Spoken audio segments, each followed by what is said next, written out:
The Philippines, as it is with the rest of the world today, is facing a triple planetary crisis: climate change, habitat loss, and pollution.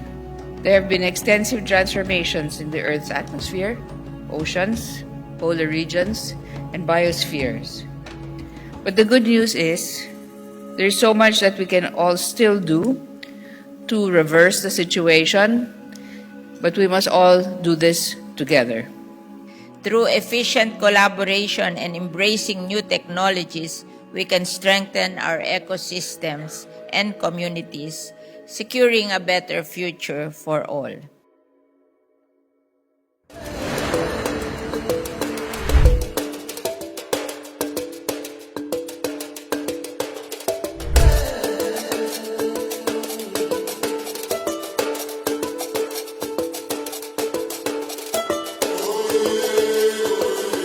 When we talk about collaboration, when we talk about biodiversity mainstreaming, it's usually engaging with people, with communities and publics, with our partners that is a challenge for us. We've been talking about empowerment. We've been talking about engagement.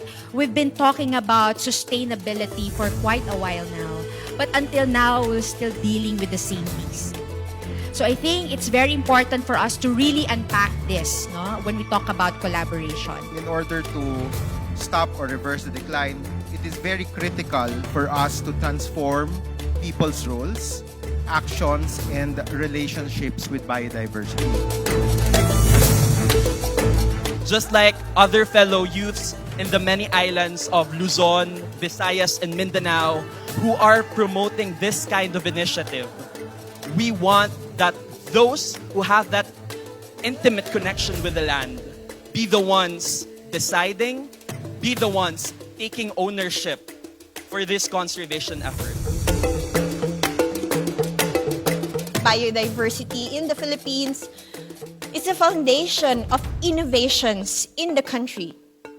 If we lose this biodiversity, we lose the chance of developing innovations from them. Very important also would be to nurture our partnership with the community.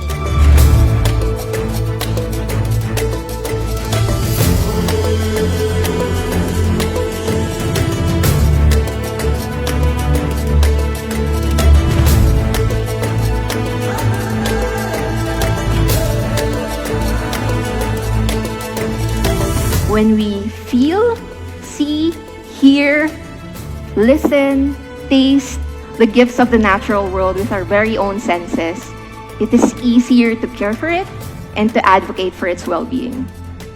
Because that also means advocating for ourselves.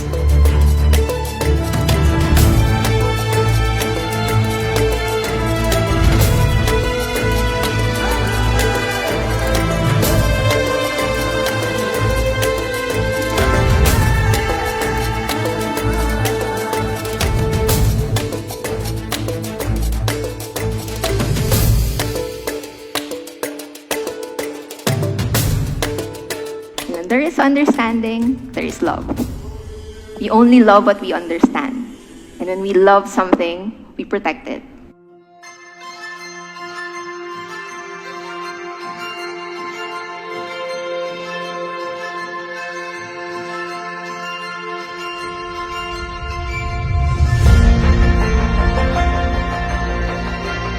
Following the push for the country as in the forefront of inclusive conservation, the country was also chosen as the best model by the Global Environmental Facility, best practice for transformational change. Napakalalim na experience ng Philippines, lalo na sa PA financing, at iba-ibang mechanisms na sinusubukan natin, parating nagbibigay ng inspirasyon sa ibang bansa. This means that our PAs within the system are approaching a point where they have all the requisite inputs, processes, and capacities to manage effectively. We are convinced that we can achieve and reach those commitments and obligations of the KMGBF. Until 2030, the intent is really to halt the biodiversity loss and put it on a path of recovery. I guess that's our daunting mission now, no, to be able to reach out to the sectors who are not quite familiar on what biodiversity is and what's in it for them. Over the past 3 days, we have witnessed a remarkable exchange of ideas and insights. This third National Protected Areas Conference provided us with an excellent avenue to share knowledge and best practices. We learned of the current realities of our biodiversity in general and our protected areas in particular.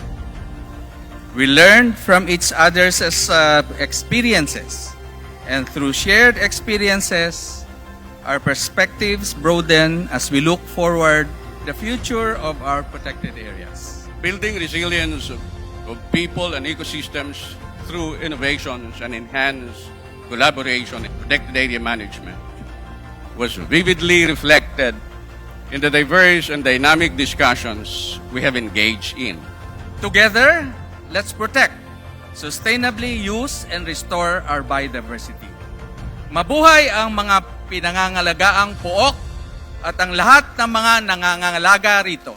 Salamat po.